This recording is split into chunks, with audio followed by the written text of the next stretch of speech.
Welcome to Suman TV. నేను మీ Suman TV Nag. జనరల్‌గా ప్రతి ఇంట్లోనూ ఒక టైంలో కాకపోతే ఇంకో టైంలో అయినా సరే పిల్లలు పేరెంట్స్‌ని బ్లేమ్ చేసేటువంటి పరిస్థితికి వచ్చేస్తూ ఉంటారు. అంటే జీవిత కాలంలో ఎప్పుడు చూసుకున్నా కూడా ఒక్కసారైనా సరే బ్లేమ్ చేస్తూ ఉంటారు. "నువ్వు నాకేమైనా ఇచ్చావా? నేను సాధించడానికి? నాకేమైనా చేశావా?"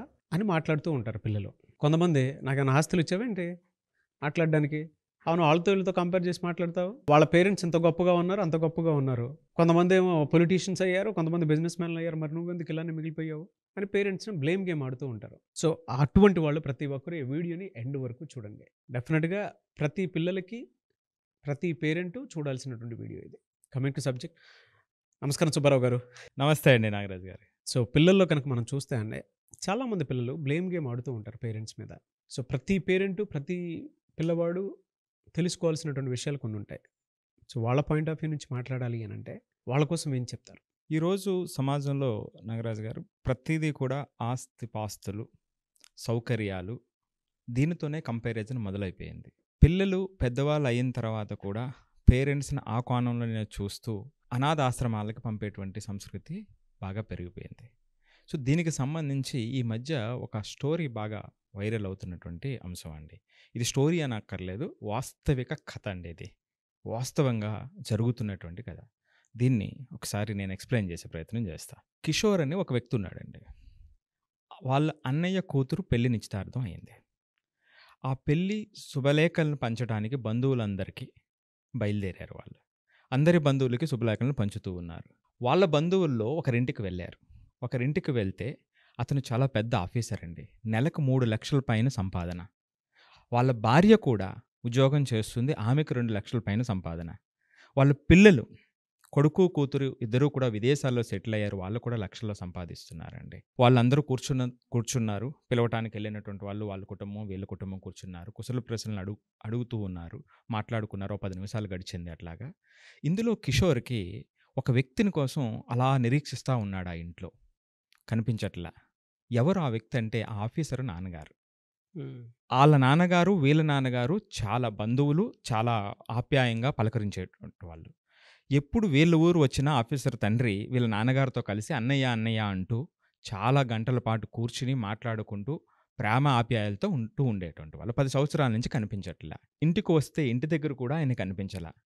ఉండబట్టలేక ఆ ఆఫీసర్‌ని అడిగాడు. "నాన్నగారు కనిపించట్లేదండి ఎక్కడున్నారు" అని. అప్పటి వరకు తియ్యని మాటలు మాట్లాడుతూ ప్రేమ, ఆప్యాయతో ఉన్నటువంటి ఆయన మొఖంలో ఒక్కసారిగా కోపం, కర్కశం వెంటనే బయటకొచ్చేసింది. "ఆ దౌర్భాగ్యుడి గురించి నన్ను అడగకండి. నాకు ఆస్తి పంచడంలో ద్రోహం చేసినటువంటి ద్రోహి" అని ఒక్కసారిగా వాతావరణం కార్డియల్ వాతావరణం మారిపోయిందండి. హీట్ అప్పటికి ఎక్కిచ్చేసాడు. హీట్ ఎక్కిపోయింది. సో, కిషోర్‌కి అర్థమైంది. ఇక్కడ ఏదో తేడాగా ఉంది అనేటువంటిది. జాగ్రత్తగా కొంచెం సర్ది చెప్పి టాపిక్‌ని డైవర్ట్ చేసి అక్కడి నుంచి మెల్లగా వాళ్ళంతా బయటపడ్డారండి. సో, బయటపడ్డ తర్వాత కిషోర్ బయటన పని మనిషి ఉంటే పని మనిషిని అడిగాడు. వాళ్ళ నాన్నగారు కనిపించట్లేదు ఏమయ్యారు అని. ఆవిడ చెప్పింది ఊరు చివరున్నటువంటి అనాథాశ్రమంలో ఆయన 10 సంవత్సరాల నుంచి అక్కడే ఉన్నారు అని. అబ్బా! ఆయనకు సుమారుగా 78 సంవత్సరాలుంటాయి అప్పటికి. దారుణం కదండీ! వీళ్ళ నాన్నగారితో అదే పనిగా మాట్లాడుతూ ఉండటంతో ఇతనికి కూడా చాలా చనువు ఉంది ఆయనతో. చిన్నప్పటి నుంచి చూస్తూ పెరిగినటువంటి వాతావరణం. ఉండలేకపోయాడు. వెంటనే అనాథాశ్రమానికి వెళ్ళాలని ఆ అడ్రెస్ తీసుకొని అక్కడికి వెళ్ళాడు. అక్కడికి వెళ్ళి ఆయన్ని కలవటానికి ప్రయత్నించాడు. ఆయన్ని కలవటానికి వెళ్ళే ముందు ఇతను వస్తుండగా ఇతన్ని చూసి ఆ హృదయం ఎంతో ఉప్పొంగిపోయిందండి. ఎంతో ఆ మొఖంలో వెలుగులొచ్చేసినియి. ఎందుకంటే 10 సంవత్సరాల నుంచి అన్నటువంటి వాళ్ళు ఎవరూ రాక, సో, బంధువుల యొక్క మాట లేక, రక్త సంబంధీకుల యొక్క ప్రేమ లేక, అలిసిపోయినటువంటి ఆ మనసు ఈ వ్యక్తిని చూడటంతో నాకు తెలిసిన వాడు వస్తున్నాడు అనటంతో ఎంతో ఆనందంతో ఉప్పొంగిపోయాడండి. వెళ్లి కూర్చున్నాడు. చాలాసేపు మాట్లాడుకున్నారు. ఆయన అన్నాడు, "నా అన్నయ్యని చూసినట్టే ఉంది." వాళ్ళ నాన్నగారిని అన్నయ్య అంటాడు. "అన్నయ్యని చూసినట్టుగానే ఉంది" అని మాట్లాడుతూ ఉన్నారు. ఆ అన్ని మాటలు విన్న తర్వాత, "బాబాయ్ ఇది నా అడ్రెస్సు, నా ఫోను నంబరు. మీకెప్పుడు ఏ అవసరం వచ్చినా సరే నన్ను పిలవండి" అని ఒక స్లిప్ మీద ఆయన అడ్రెస్సు, ఫోను నంబరు రాసిచ్చి అక్కడి నుంచి బయలుదేరబోయాడు కిషోర్. ఆ సందర్భంలో 2 అడుగులు ముందుకేసిన తర్వాత మరలా ఆ పెద్దాయన పిలిచి, "నాయనా కిషోర్ ఒక్కసారి రా" అని దగ్గరికి తీసుకొని ముద్దాడి, "నాన్న మీ నాన్న నీకు ఏ ఆస్తులు ఇవ్వలేదు. నీకు ఉద్యోగం లేదు, వ్యాపారం లేదు. అయినా కష్టపడి వాళ్ళని ఎంతో ప్రేమగా పోషిస్తున్నావు. నువ్వు కారణ జన్ముడు నాన్న. మీ తల్లిదండ్రులు అదృష్టవంతులు" అని ఆయన ఇతనితో చెప్పాడు.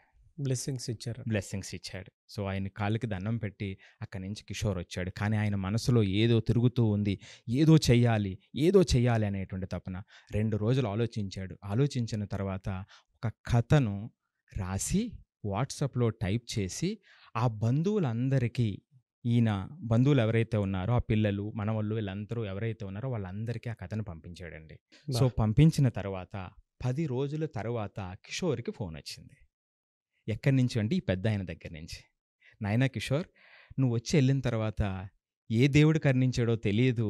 4 రోజుల క్రితం మా వాళ్ళొచ్చి ఎంతో బాధపడి, గౌరవంగా నన్ను ఇంటికి తీసుకొచ్చారు. నేను ఇంటి దగ్గరున్నాను. ఎంతో ఆనందంగా ఉన్నాను. నీతో పంచుకోవాలని అనిపించింది. అందుకే వాళ్ళ ఫోన్ నుంచే నీకు ఫోన్ చేశాను అని ఆ పెద్దాయన ఆనంద బాష్పాలతో ఫోన్‌లో చెప్పాడండి. వాహ్! సో, ఆయన రాసినటువంటి కథ, ఆయన పంపించినటువంటి కథ వాళ్ళలో ఆ కుటుంబ సభ్యుల్లో వాళ్ళ యొక్క బాధ్యతను గుర్తెరిగేటట్టు చేసి ఆ పెద్దాయన ఇంటికి తీసుకొచ్చింది. ఏ కథ ఆ కొడుకుని మార్చేలాగా, ఇంటికి తండ్రిని తీసుకువెళ్ళేలాగా చేసింది సార్? ఆ వాట్సాప్ కథ ఏంటి? ఇది ప్రతి ఒక్కరూ జాగ్రత్తగా వినవలసినటువంటి కథ అండి. ఇది కథ కాదండి, వాస్తవం అండి. చాలా చోట్ల జరుగుతున్నటువంటిదిది. సో, దీంట్లో ఏమిటంటే అమరావతి రాజధానిగా ప్రకటించిన తర్వాత అక్కడున్నటువంటి రియల్ ఎస్టేట్ వ్యాపారంలో కోట్లు సంపాదించాడు వెంకటేష్ అనేటువంటి ఒక వ్యక్తి. ఆయనకి ఒకరోజు గుంటూరు చివారులో ఒక ఆస్తి ఉంది, చూడటానికి రండి అని ఫోనొస్తే నెక్స్ట్ డే ఉదయం అక్కడికి వెళ్ళటం జరిగిందండి. అది వేసవికాలం. ఆ ఆస్తిని చూసి తిరిగొస్తుండగా అతని కారు ఆగిపోయింది. అది మారుమూల ప్రాంతం. అక్కడ ఎవ్వరూ లేరు. ఎవ్వరూ కనిపించలేదు. వచ్చేటువంటి వాళ్ళు కూడా ఎవ్వరూ అతని కనుచూపుల్లో కనిపించలేదు. ఎంత ప్రయత్నించినా కారు స్టార్ట్ అవ్వట్లేదు. ఇంక చేసేది లేక కారు లాక్ చేసి అక్కడి నుంచి నడకందుకున్నాడండి. సో, నడుస్తూ కొంత దూరం వస్తే ఒక కూడలొచ్చింది. ఆ కూడల దగ్గర ఒక సోడా షాప్ ఉందండి. అక్కడికి వెళ్లి దాహంతో సోడా అడిగాడు. అడిగినప్పుడు జనరల్‌గా ఊర్లో ఏం చేస్తారు, మీరు కొత్తగా కనిపిస్తే అడుగుతారు గదండీ! మీరు అవును. ఎక్కడి నుంచి వచ్చారండి, ఏమిటని అడుగుతారు గదా! ఆ షాప్ యజమాని అడిగినప్పుడు నేను ఇలా వచ్చాను, ఇలా అని అతను గురించి చెప్పడం జరిగింది. చెప్పిన తర్వాత వెంటనే ఆ సోడా షాప్ యజమాని, "అయ్యా! మీ నాన్నగారు ధర్మారావు గారా?" అని అడిగాడు. "అవునండి, మా నాన్నగారు ధర్మారావు గారే." "అయ్యో! ఆయన మహానుభావుడండి.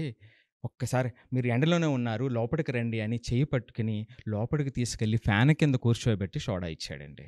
సో, ఈయన ఎందుకొచ్చాడు ఏంటనేది ఆల్రెడీ చెప్పున్నాడు కాబట్టి, "అయ్యా! 10 నిమిషాలు ఆగండి, మెకానిక్‌ని తీసుకొస్తాను" అని షాప్ అక్కడ అలా వదిలేసి సైకిల్ వేసుకుని ఊర్లోకి పోయాడండి. 10 నిమిషాల తర్వాత మెకానిక్‌ని తీసుకొచ్చాడు. చెమటలు పట్టి మొఖం తుడుచుకుంటూ ఉన్నాడు. ఆ వెంకటేష్ అతన్ని చూసి ఆశ్చర్యపోయాడు. ఏంటితను మా నాన్న పేరు చెప్పగానే ఆయన మహానుభావుడని చెప్పి షాప్ వదిలేసి, నేనెవరో తెలీదు, షాప్ వదిలేసి వెంటనే వెళ్ళిపోయాడు, మెకానిక్‌ని తీసుకొచ్చాడని ఆయన మనసులో ఆలోచన అదే రన్ అవుతూ ఉంది. ఈలోపు మెకానిక్ రావటంతో ఆయనకి చెప్పడంతో అతను కారు బాగు చేయడానికి ఆ మెకానిక్ వెళ్ళిపోయాడు. అప్పుడు వెంకటేష్ ఈయన్ని అడిగాడు షాప్ యజమాని, "మా నాన్నగారు మీకెలా తెలుసు? పేరు చెప్పిన వెంటనే ఇంత ప్రేమ, ఆప్యాయతతో నన్ను పలకరించారు. మీరెట్లా తెలుసు?" అంటే అప్పుడు ఆయనెలా తెలుసో ఒక విషయాన్ని చెప్పాడండి. ఏమిటంటే, కొన్ని సంవత్సరాల క్రితం నా కూలింగ్ మిషన్ పాడైపోయిందండి. ఇది బాగు చేయటానికి విజయవాడలో ఆటో నగర్‌కి నేను తీసుకొచ్చాను. ఉదయాన్నే తీసుకొచ్చాను. దానికి సామాన్లు దొరక్క ఉదయం నుంచి సాయంత్రం వరకు అటు ఇటు తిరిగి మొత్తం మీద రాత్రికది పని పూర్తయింది. మిషన్ తయారయ్యింది. దాన్ని ఆటోలో వేసుకొని ఊరికి తీసుకొస్తూ ఉండగా మీ ఇంటికొచ్చే టైంలో, మీ ఇంటి దగ్గరికొచ్చినటువంటి సమయంలో టైరు పగిలిపోయి పెద్ద శబ్దం చేసిందండి. అప్పుడు ఆ సందర్భంలో వర్షం కూడా మొదలైంది. మీ నాన్నగారు ఆ శబ్దాన్ని చూసి ఇంటి నుంచి బయటకొచ్చి చూసారు మమ్మల్ని. చూస్తే మా దగ్గర ఎక్స్‌ట్రా టైర్ కూడా లేదు. మా బాధలు చూసి వర్షం కూడా రావటంతో ఇంటి వసారాలోకి పిలిచారు.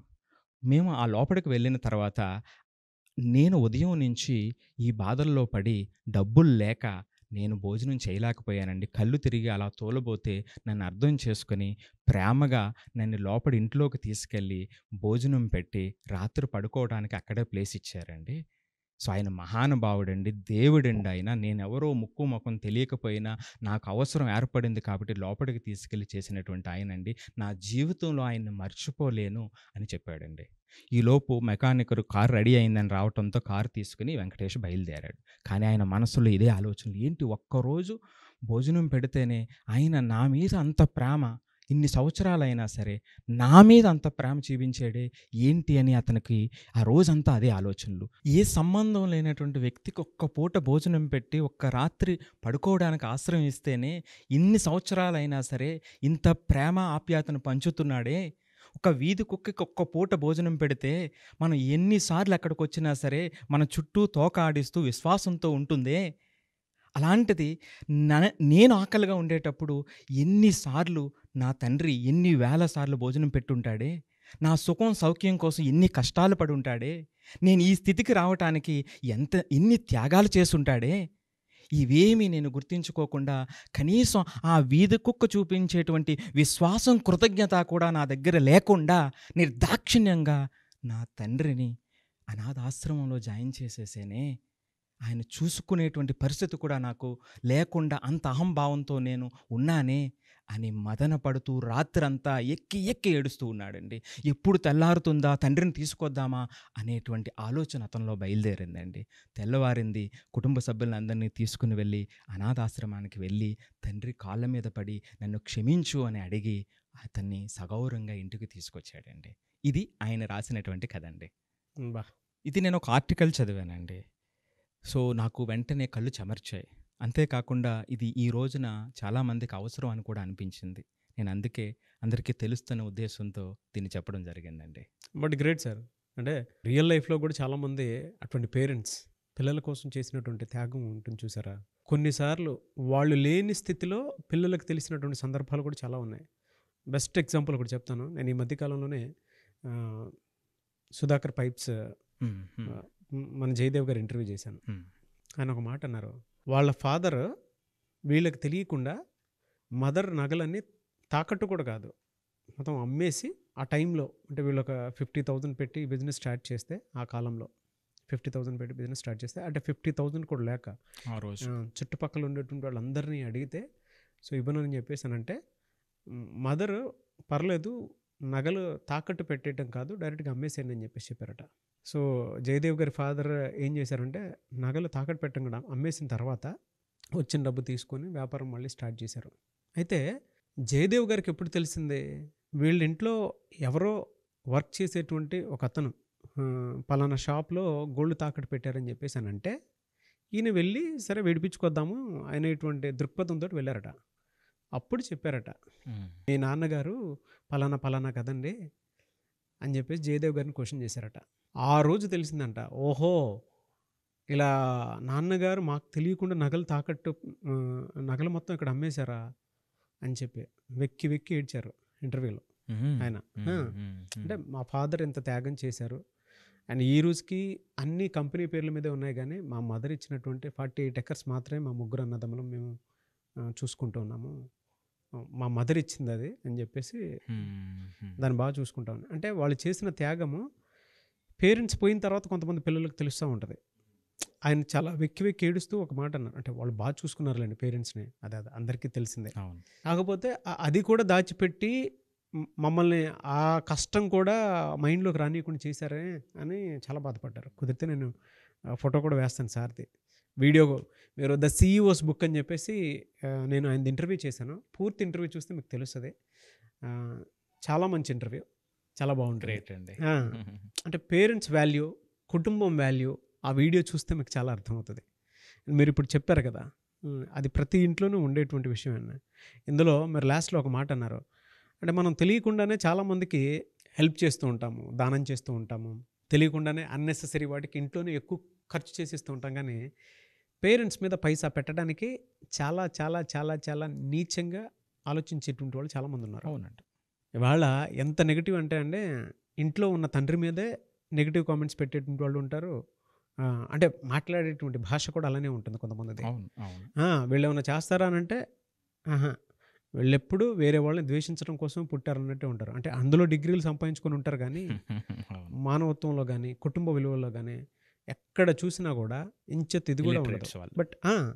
బట్ ఈ వీడియో మాత్రం ప్రతి ఇంట్లోనూ షేర్ అవ్వాలని కోరుకుంటున్నాను. ఎందుకంటే కొన్ని విషయాలు ఇవాళ ఒకప్పుడు అంటే ఉమ్మడి కుటుంబం ఉండేది, ఇవాళ మీలాంటి వాళ్ళు ఇలాంటి విషయాలు చెప్తేనే చాలామందికి తెలుస్తాయి. Very happy for this video అండి. ప్రతి పేరెంట్స్ ఇంట్లో కూర్చొని చూడాల్సినటువంటి వీడియో. పిల్లలు కూడా తెలుసుకోవాల్సినటువంటి వీడియో. సో, మీ ఫాదర్ గురించి, మీ ఫ్యామిలీ గురించి మీరేమనుకుంటున్నారు? అండ్ మీ ఫాదర్ మీకోసం చేసినటువంటి త్యాగాలు కొన్నుంటాయి. అవి ఏవైతే ఉంటాయో కింద కామెంట్ బాక్స్‌లో మీరు కూడా పోస్ట్ చేసి, మీ నాన్నగారిని గెలిపించండి, మీ కుటుంబాన్ని గెలిపించండి. గొప్ప ఎనీవేస్ మాట అండి. ఆ! గొప్ప మాట. Yes sir. యెస్. అని ఒక లైక్ కూడా చేయండి. ప్రతి ఒక్కరికి వీడియో చూసే ప్రతి ఒక్కరికి ఫ్యామిలీ ఉంటుంది కదా! దయచేసి లైక్ కూడా చేయండి. సార్, పిల్లల్లో కొంతమంది తెలియకుండానే హార్ష్ బిహేవియర్ గానివ్వండి, కోపం గానివ్వండి, అవి రెగ్యులర్‌గా చూస్తూ ఉంటాం మనం. అంటే కొంతమంది పిల్లలు మాట కూడా వినరు. అటువంటి వాళ్ళు మీ అపాయింట్‌మెంట్ తీసుకోవాలి అనంటే ప్రాసెస్ ఏంటి? అంటే ఎడ్యుకేషన్‌లో ఫోకస్ కూడా ఉండదు. తప్పకుండా అండి. దానికి డిఫరెంట్ థెరపీస్ మనం ఆఫర్ చేస్తూ ఉన్నామండి. ఏదైతే స్క్రోల్ అవుతుందో ఆ నెంబర్‌కి కాల్ చేస్తే మన టీమ్ కంప్లీట్ డీటెయిల్స్ వాళ్ళకిస్తారండి. ఓకే. ఎనీవేస్ థ్యాంక్ యూ అండి. Thank you so much Subbarao garu. Thank you Nagaraj గారు. సో, చూసారు కదండీ వీడియో. ఈ వీడియోపై మీ అభిప్రాయాన్ని కామెంట్ బాక్స్‌లో పోస్ట్ చేయండి. ముఖ్యంగా మీరు గనుక సుబ్బారావు గారికి అపాయింట్‌మెంట్ తీసుకొని ఫ్యామిలీ ఇష్యూస్ కానివ్వండి, పిల్లల ఇష్యూస్ కానివ్వండి, లేదంటే పిల్లలు ఎడ్యుకేషన్‌లో ఫోకస్ చేయలేకపోతున్నాడు. ఒక్కొక్క మంచి స్కూల్, కాలేజ్ ఏది చూస్ చేస్తే బెటర్‌గా ఉంటుంది. లేదంటే ఎడ్యుకేషన్ పాయింట్ నుంచి ఎక్కడెక్కడ అవకాశాలున్నాయి, స్కాలర్‌షిప్స్ ఎక్కడెక్కడున్నాయి అనేటువంటి అవకాశాలైనా సరే గుర్తించి పిల్లలకి మీరు ఇవ్వాలి అనుకునేటువంటి వాళ్ళు ఎవరైనా సరే స్క్రీన్ మీద సుబ్బారావు గారి కాంటాక్ట్ నెంబర్ కనిపిస్తుంది. దాన్ని మీరు కాల్ ఆర్ మెసేజ్ వాట్సాప్ చేసి అపాయింట్‌మెంట్ తీసుకోండి. అండ్ ఈ వీడియోని లైక్ చేయండి, షేర్ మాత్రం తప్పకుండా చేయండి. ఇలాంటి మరిన్ని వీడియోస్ కోసం మా ఛానల్ ఫాలో అవ్వండి. Thank you.